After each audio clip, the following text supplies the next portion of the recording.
الحمد لله رب العالمين والصلاة والسلام على نبينا محمد وعلى آله وصحبه أجمعين أما بعد. Nous voici à la troisième leçon de l'étude du sarf.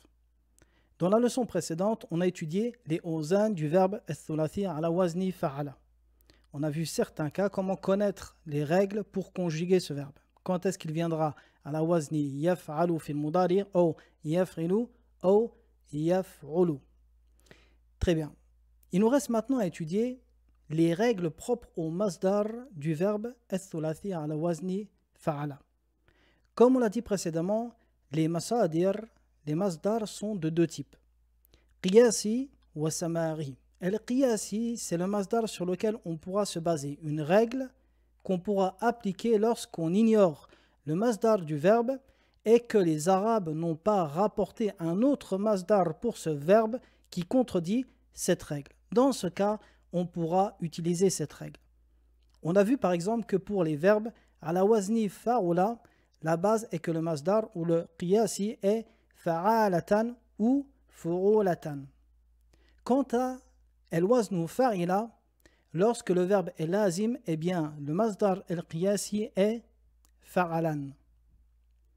Eh bien il en est de même pour el-waznu fa'ala. Fa'ala étant le plus grand chapitre des verbes al-thulathi, cela implique qu'on a encore plus besoin de connaître ces règles pour el-masdar el-qiyasi. Très bien, débutons. Masadiru babi fa'ala. Très bien. On va étudier maintenant les masadir qui sont qiyasi dans le chapitre des verbes ala wazni fa'ala. Tout d'abord, sachez que il existe un masdar qiyasi qui est la base dans ce chapitre. Quand ceux-ci sont lazim, la base est que le qiyas dans le masdar est ala wazni fu'ul, à condition, comme je vous l'ai dit, que le verbe soit lazim. مثاله قعد قعودا غدا غدوا بكر بكورا. Ceci est la base dans ce chapitre.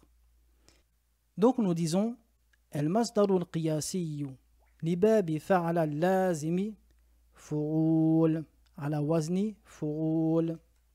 Très bien, donc ceci est la base. Seulement, il faut respecter quelques conditions. La première condition, comme on l'a dit précédemment, est que aucun autre masdar a été entendu des Arabes qui contredit cette règle pour ce verbe. Et la deuxième condition est que ce verbe ne soit pas un des types de verbes que nous allons mentionner. Les verbes que nous allons mentionner maintenant sont des verbes où le masdar de ces verbes dépend de leur sens. On va voir que certains des verbes ont un sens particulier, général, et de ce sens, il y a un masdar qui est commun. Regardez. فالأصل في فعل أن يكون المصدر على فعول إلا في بعض الأفعال. Donc la base du verbe fa'ala est que son masdar soit على الوزن فعول, excepté dans certains cas. Ces cas, comme je l'ai mentionné, sont des cas qui sont liés au sens du verbe. Premièrement, ما دل على صوت, ce qui nous indique un son. Ce qui nous indique un son. Donc vous voyez ici que ceci est lié au sens du verbe. Eh bien, les verbes qui nous indiquent un son ont deux masdars possibles. Et tous ces verbes reviennent toujours à deux masdars. Al-awwal, fu'al, wa thani, fa'il. Fu'al ou fa'il. Mithaluhu. Baka, pleurer, masdaruhu, buka'an, fu'alan. Nabaha al-kalbu, aboyer, masdaruhu, nubahan, fu'alan. Nahaqa al-himaru, masdaruhu nuhaqan fu'alan. Nahaqa, c'est le bruit que le l'âne fait. Saraha surakhan, le fait de crier, hurler.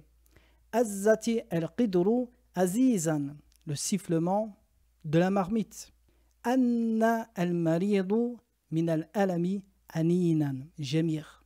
Nous disons anna al-maridu. Et le masdar aninan ala wazni fa'il. Ranna al-hatifu raninan ala wazni fa'il. Ranna, c'est le fait de sonner. Nous disons ranna al-hatifu, le téléphone a sonné. Sahala al-farasu sahilan. El-masdar ala wazni fa'il. Donc sahala, c'est le bruit que le cheval fait, ce qu'on appelle le hennissement du cheval. Donc vous constatez que tous les verbes qui ont un sens de son, de bruit, reviennent à deux masdar, fu'al et fa'il. Et comme nous le savons, les verbes qui ont un sens de son, de bruit, ne sont que dans le chapitre de fa'ala, comme on l'a vu précédemment. Donc, lorsque le verbe ala wazni fa'ala aura le sens d'un son ou d'un bruit, nous savons que le masdar est soit fu'al ou soit fa'il. Deuxième cas, ma dalla ala da'in, ce qui nous indique un mal ou une maladie. Ma dalla ala da'in fayakunu al-masdaru ala wazni fu'al. Mithaluhu atasa utasan. Atasa, c'est le fait d'éternuer. Zukima, zukaman. Zukima, c'est le fait d'être enrhumé. Sa'ala su'alan. Ala wazni fu'al.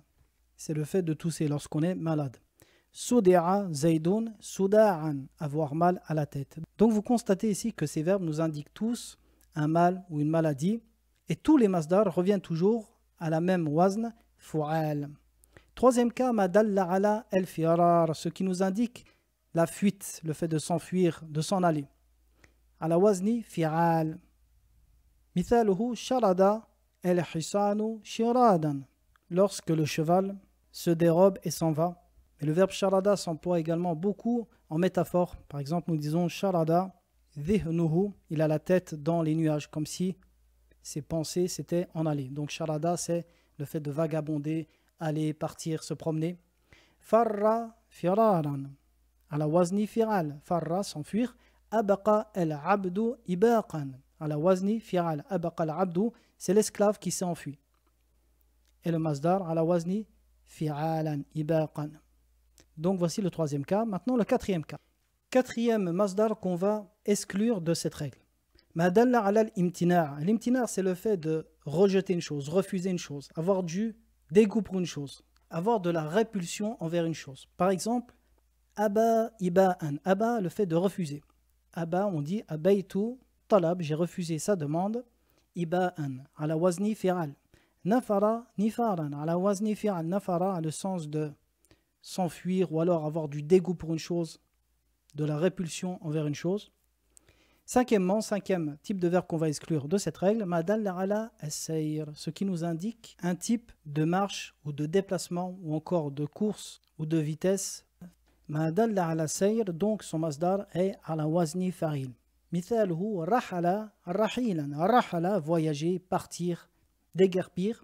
Masdaruhu rahilan ala wazni fa'il. Zamala el-ba'iru zamilan ala wazni fa'il. Zamala, c'est un type de marche que le chameau a lorsqu'il accélère. Dabba tiflu dabiban.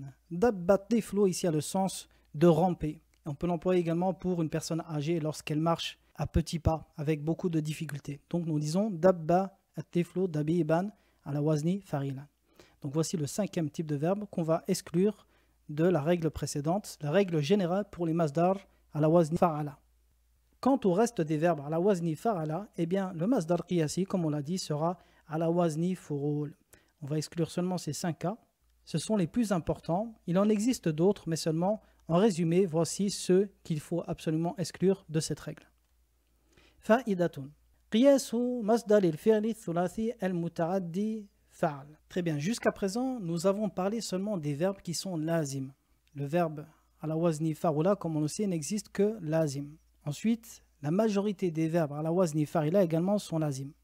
Puis, nous avons parlé des masdar ala wazni fa'ala dans la leçon du jour. Maintenant, nous allons parler de tous ces verbes lorsqu'ils sont muta'addi. Et rentrent dans les verbes muta'addi les verbes qui sont forcément ala wazni fa'ala ou fa'ila. Eh bien, sachez que le verbe al-thulathi al-muta'addi a un seul masdar qiyasi. Et c'est très facile, c'est celui qui est appliqué dans la plupart des cas et son wazn est fa'al. Fa'al. Fa, maftuha, ayn, sakina, walam. Regardez. Daraba, daraba, verbe muta'addi. Daraba, zaydun, amran. Famasdaruhu, darban, fa'lan. Katama, katman. Akala, aklan. Fahima, fahman. Vous voyez, tous ces verbes sont muta'addi. Nous disons fahima ad-dars. Akala at-ta'am. Radda al-kitaba raddan. Fa'lan. Latama, latman. Latama, le fait de gifler quelqu'un. وضع الكتاب وضعا فعلا حط المتاع حطا حصر ذراعه حصرا حصر c'est le fait de découvrir une chose comme découvrir son bras en retroussant la manche قطع الحطب قطعا فعلا. Donc quel est le qiyas pour le masdar du verbe al-thulathi al-muta'addi? Eh bien c'est qu'il sera ala wazni fa'al. Et ceci marchera dans l'immense majorité des cas. Très bien. Donc, jusqu'ici, on a parlé de al-masdar al-qiyasi pour le verbe al-thulathi. Parlons un peu de al-masdar al-samari. Qu'est-ce que al-masdar al-samari? Al-masdar al-samari, c'est le masdar qui n'a pas de règle. Quand on compare ce verbe avec un autre, nous voyons qu'il a des similitudes, seulement les deux masdars sont complètement différents. C'est-à-dire qu'on a entendu de la sorte des Arabes sans qu'il y ait une règle possible. Et il y a beaucoup de verbes qui rentrent dans cela, même des verbes qui sont muta'addi et d'autres qui sont lazim. Et ces masdars doivent être appris de la sorte sans chercher à comprendre de règles derrière puisqu'il n'y en a pas. Et ceci est extrêmement courant dans les verbes thulathi. Ismu marratin wa ismu hay'atin. Nous en profitons ici pour rappeler une règle importante qui est généralement mentionnée avec les règles des masdars des verbes thulathi. Il existe en arabe un mot qui s'appelle ismu marratin. C'est un mot qui est dérivé du verbe afin de nous indiquer que l'action est arrivée une fois. Donc nous disons ismu marratin ismun liddilalati ala al-marrati min masdar al-fi'li al-thulathi wa waznuhu fa'latun. Mithaluhu jalasa jalsatan daraba darbatan fariha farhatan shariba sharbatan. Donc, qu'est-ce que ismu marra? C'est tout simplement un mot qu'on va dériver du verbe al-thulathi à la wazni fa'ala, en mettant un ta marbout à la fin du mot, afin de nous indiquer que l'action s'est produite une seule fois. Par exemple, je vais dire darabtu zaydan darbatan. Je l'ai frappé qu'une seule fois. Akaltu at-tamra marratan. J'ai mangé qu'une seule fois les dattes. Sharibtu al-ma'a sharbatan. Je n'ai bu qu'une seule fois ou une seule gorgée. Donc ici, le but est de nous indiquer le nombre de fois que l'action s'est produite. Deuxièmement, ismu hay'atin. Qu'est-ce que c'est? Al-hay'a, c'est l'apparence, c'est l'allure. Donc ismu hay'atin, cette fois-ci, a pour fonction de nous indiquer l'allure et l'apparence du sujet du verbe au moment de l'action. Donc nous disons ismu liddilalati. C'est un nom qui nous indique al-halati, l'état, l'apparence allati alayha al-fa'ilu, qu'avait le sujet au moment de l'action. Waznuhu fi'latun. Fi'latun, cette fois-ci avec une kasra sur le fa. Regardez. Masha zaydun mishyata ash-shuyukhi. Zayd marchait comme les shuyukh, les savants ou les anciens. Ici, on va employer mishyata et pas mashyata, car ce qui est voulu ici, c'est nous indiquer l'apparence de Zayd lorsqu'il marchait. Je dis Jalasa Zaydun Jilsata el-Maliki. Zayd s'assoit de la même manière que le roi. Jilsata el-Maliki. C'est une kasra ici. Sara Zaydun Siratan Hasanatan. Donc regardez ici. Ismu hay'atin fi'latun, ismu marratin fa'latun. Et ces deux mots sont extrêmement employés chez les Arabes. Troisièmement, al-masdaru al-mimi. Qu'est-ce que al-masdaru al-mimi? المصدر الميمي هو اسم مشتق من الفعل للدلالة على الحدث بميم زائدة في أوله. المصدر الميمي, c'est tout simplement un masdar, mais cette fois-ci qui va avoir un mime rajouté devant, comme vous le savez. المصدر يدل على الحدث غير مقترن بزمان. C'est le nom qui nous indique l'action sans que celui-ci soit relié à un temps. Eh bien, le masdar mimi en est de même. Il nous indique l'action cette fois-ci, mais il a une forme particulière, c'est-à-dire qu'un mime est rajouté devant. Comment fabriquer un masdar mimi? C'est très simple. Siyaratuhu min al-fi'li al-thulathi. Comment le fabriquer à partir d'un verbe de 3 lettres? Eh bien ici on a deux cas. Ces deux cas dépendent de la conjugaison du verbe au mudari'. Si le verbe au mudari' prend une fatha sur le ayn ou une damma, eh bien son wazn sera maf'al, comme ismu zaman wa makan. In kana mudari'u fi'lihi مفتوح العين أو مضموم العين فوزنه مفعل. قعد يقعد, il prend dhamma sur le ayn au mudari' مقعد. رد يرد مرد. مات يموت mamat. نام ينام manam. Donc vous voyez, si tous ces verbes sont conjugués avec une fatra ou une dhamma sur le ayn au mudari', tous ont le wazn maf'al. Deuxième cas, kana mudari'u fi'lihi maksura al-ayni. Cette fois-ci, si le ayn du verbe au mudari' prend une kasra, eh bien son wazn sera maf'il. Maf'il, c'est une erreur ici. Maf'il. Mithaluhu sara yasiru masir. Sara yasiru masir. Zada yazidu mazid. Comme pour ismu zaman wa makan qu'on avait étudié dans les leçons précédentes. Parmi les exemples qu'on va trouver de masdar al-mimi dans le Coran, قال الله تعالى وتقول هل من مزيد مزيد إلى الله مرجعكم. Donc vous constatez ici, marji' c'est le masdar mimi, on a rajouté seulement un mim devant, على وزن مفعيل. وإليك المصير كذلك ici, على وزن مفعيل. يسألونك عن المحيض, عن المحيض également ici, المحيض على وزن مفعيل. وقال الله تعالى فلا مرد له. مرد ici على وزن مفعل, car le verbe radda au mudari' se conjugue yaruddu avec une dhamma, donc le masdar mimi est à la wazni maf'al.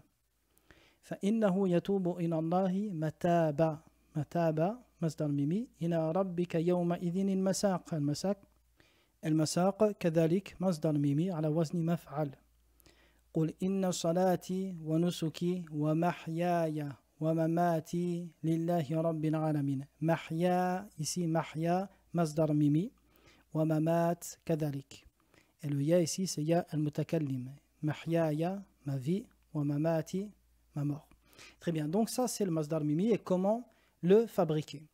Très bien, certains pourraient se poser la question, pourquoi employer le masdar mimi? Quelle est sa fonction dans la langue arabe? Puisqu'il existe déjà le masdar traditionnel et que les masadir en arabe sont nombreux.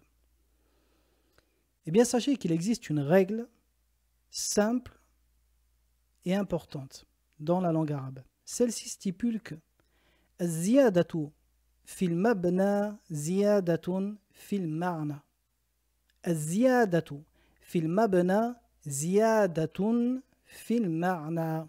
Qu'est-ce que cela veut dire? Cela veut dire que un ajout dans la construction du mot équivaut à un ajout dans son sens. Un ajout dans la construction du mot équivaut à un ajout dans son sens. Ce qui veut dire que le masdar mimi en comparaison avec le masdar traditionnel, son sens est plus fort que le masdar traditionnel. Pourquoi? Du point de vue où celui-ci a un ajout dans sa construction, un ajout de un mime.